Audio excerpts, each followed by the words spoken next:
السلام عليكم ورحمة الله. እንዴት ናችሁ? ሰላም ናችሁ?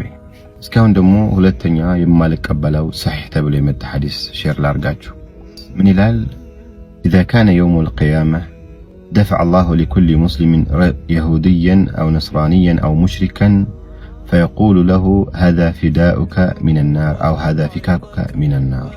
ቅያማ ቀን ሲሆን ለእያንዳንዱ ሙስሊም አላህ ወይም አንድ አይሁድ ወይም አንድ ክርስቲያን ወይም አንድ ሙሽሪክ ሰጥቶ ይሄ ከጀሃነም ማዳኛህ ቤዛህ ክፍያህ ነው በማለት ይሰጠዋል ይላል ሐዲሱ።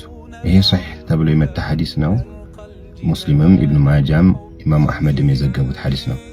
አስቡት፣ አንድ ሰው እኔ ሙስሊም ነኝ፣ ብዙ ወንጀሎች አሉብኝ፣ ብዙ ኃጢያቶች አሉብኝ። ቅያማ ቀን አላህ እኔን ምሮ ወደ ጀነት ማስገባት እየቻለ ሆነ ካፍር ወይም ክርስቲያን አይሁድ እና ሙሽሪክ ጠርቶ አምጥተው እና ይሄንን ወስደህ ጀሃነም ግባ ስትባል ነው ይሄ በኔ በኩል ክፍያ ብለህ ክፈለው እሱ ወደ ጀሃነም ይገባልሃል ብሎ ሲሰጠኝ ማለት አላህ Subhanahu Wa Ta'ala እኔን ምሮ ጀነት ማስገባት አይችልም? ካፊሩ ኩፍሩ ጀሃነም ለመግባት በቂው አይደለም? የኔ ወንጀል መሸከሙ ምንድነው ጥቅሙ?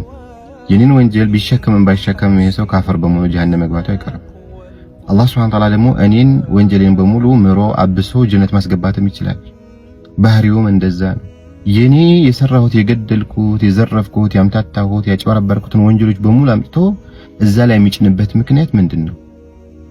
ምንን ነው የሚያሳየው? ስለ አላህ ፍትሃዊነቱ፣ አዛኝነቱ፣ ደግነቱ ምንን ያሳየናል? አስቡት፣ ሰይድና አሊን የገደለ ሙስሊም አቡ ጣሊብን ወስዶ ለጀሃነም ይሄ ከፍያዬ ነው ብሎ ሰጥቶ እሱ ወደ ጀነት ሲገባ አቡ ጣሊብ ወደ ጀሃነም ሲገባ ማለት ነው። አቡ ጣሊብ እኮ አስለን ባለመስለማቸው ጀሃነም መግባታቸው አይቀርም።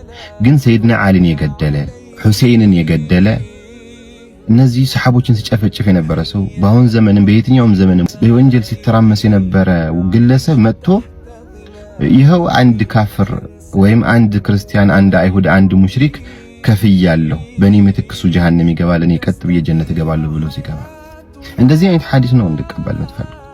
አላህ በቁርአኑ ምን ይላል? ወአን አላህ ለይሰ ቢዘላሚ ሊልዓቢድ ጌታ እኮ ባሮቹን ቅንጣት ምታክል የሚበድል አይደለም። ኢነላህ ላ የዝሊሙ ሚስቃለ ዘራ አላህ የብናኝ ያህል አይበድልም።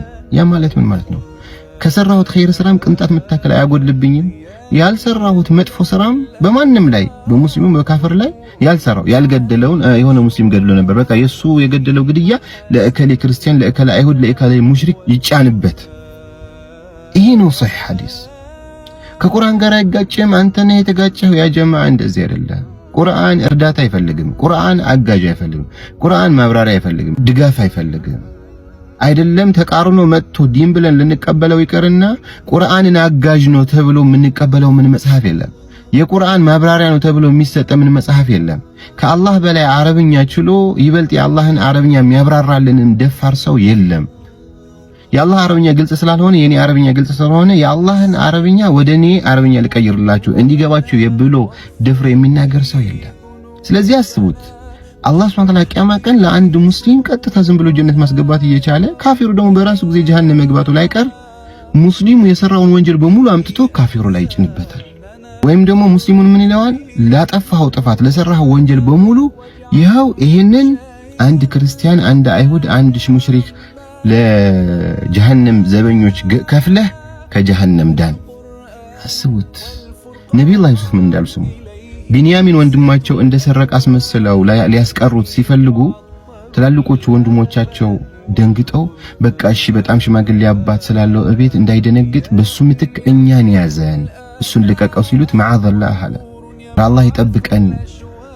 ኃጢአት ያልሰራን የተሰረቀብንን ዕቃ ያላገኘንበትን ሰው ይዘን የሰረቀውን አካል ከመልቀጥ አላህ ይጠብቀናል። አላህ ሲሆን እኔ የገደልኩት እኔ ያጨበረበርኩት እኔ ያምታታሁት ወንጀል አቡ ጣሊብ ላይ ያስቀምጠውና እኔ ጀነት ገባለሁ፣ አቡ ጣሊብ ጀሃነም ይገባሉ።